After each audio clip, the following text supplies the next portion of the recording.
So, ayan, change location tayo mga mare. Ayan. Dito tayo sa Siadinway. So, ayan, dito yung ating boarding house for today. Ang ganda pala dito guys, sa Siadinway, oh. Nakikita nyo? So, madalaw nga kita. Next day, hindi pa ngayon. Kasi marami pa tayong inasikaso.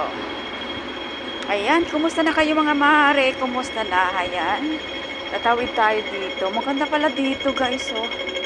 So, narating ko na ito before, but hindi ako nakagala kasi one time kasi dito yung aking amo.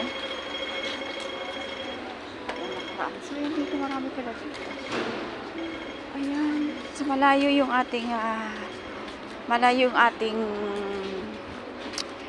boarding house. So, yan.